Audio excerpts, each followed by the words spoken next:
Good morning.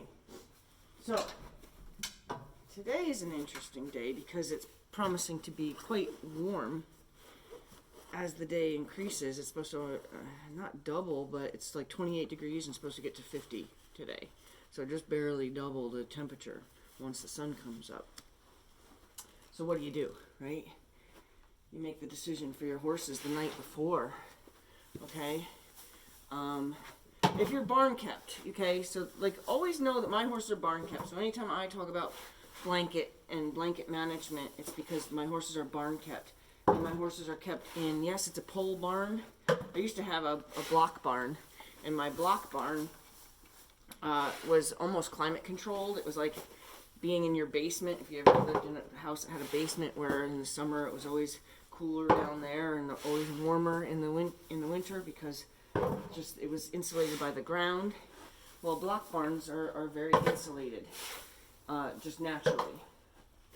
So my horses would generate much more heat once inside. And even in a pole barn, to be honest with you, your horses generate much more heat in just a breezy pole barn than they do if they were outside in the actual elements, okay? Because they're out of the wind, they're out of the precipitation.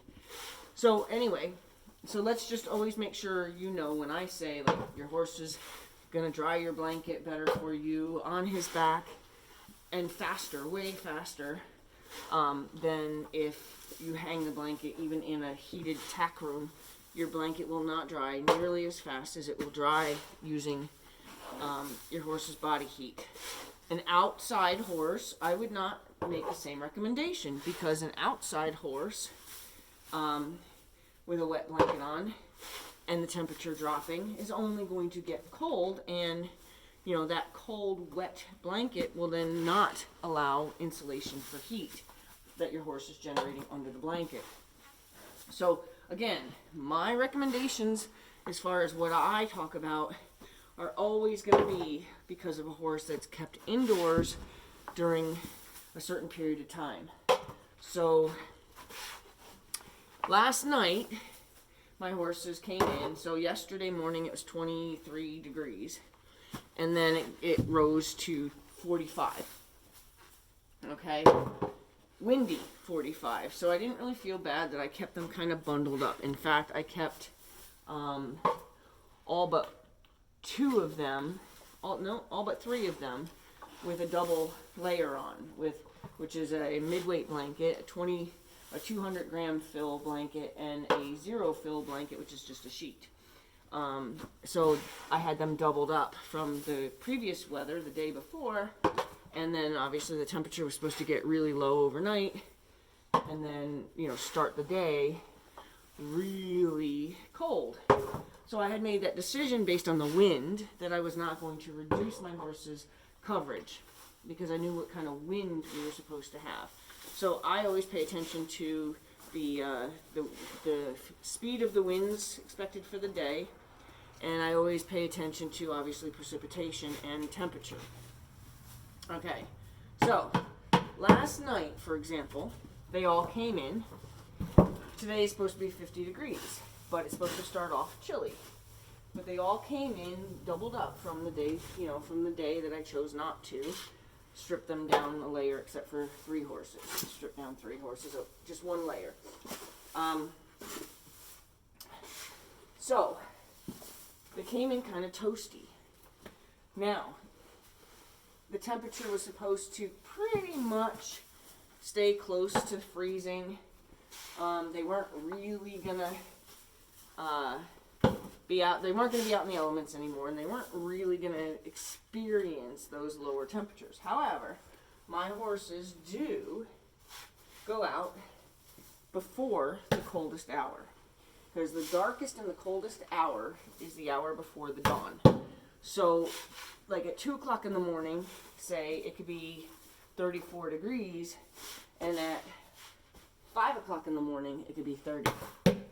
Like I experience temperatures going down when I'm around my horses in the mornings, okay? So I have to take all that in consideration based on what time my horses go out. So what did I do? Well, the one horse who's a Clydesdale, he's already a heavy coated horse by breed.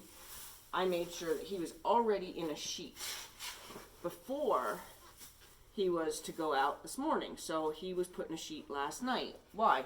So his body could acclimate to the colder temperature. So I didn't keep him toasty all night and then strip him and then throw him outside. You know, even if I'm stripping him a layer, I'm still stripping him. I'm still taking away something that, you know, was providing him heat, warmth, whatever.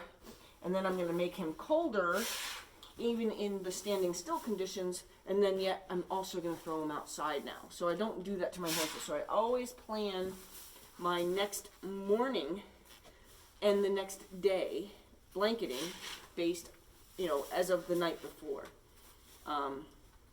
I always consider the insulation of my barn. I always consider the joint body heat that the horses produce for each other.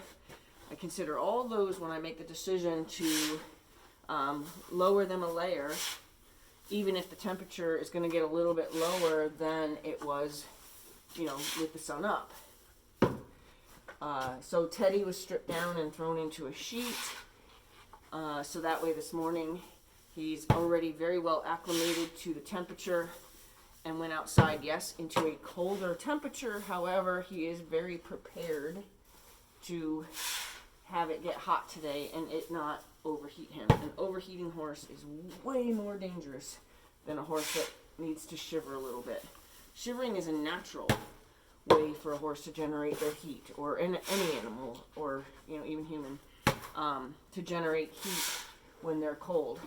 So never think shivering is necessarily like a negative thing. Shivering is them just being, you know, using their natural resources. So I would always make sure that my horses don't have the potential to overheat.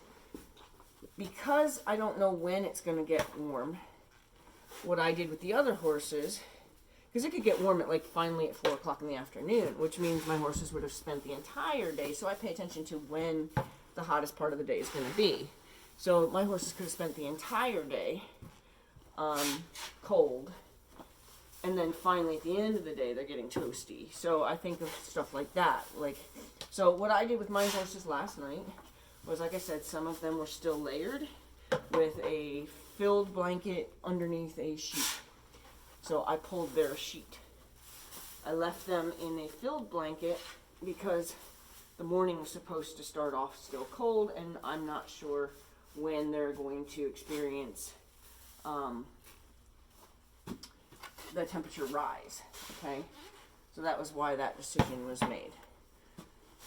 So, but remember, I never ever make those decisions based on a horse that lives outside. So if a horse that lives outside, I mean, I don't want to even keep adding that part because I don't have horses that live outside. I don't do rough board. Never have. I think I did only because one horse was a senior horse and she had Cushing's disease, so she couldn't regulate her temperature on her own. And my barn, like I said, was a block barn, and she was always overheating, even stripped down to fur. So I couldn't have her in the barn in the winter months, actually, or in the summer months. She always had to stand under a fan. So she was kind of rough board by default, by disease. She was rough board. But I otherwise don't do rough board. So I don't want this to ever be something that you think I'm talking about horses under all conditions. These are barn kept horses during the coldest or the hottest, if I talk in the summer, or the hottest time of the year, or the hottest part of the day. So I'm talking about now winter, so they're inside at night at the coldest part of the day. So I'm talking about horses that are kept in a barn.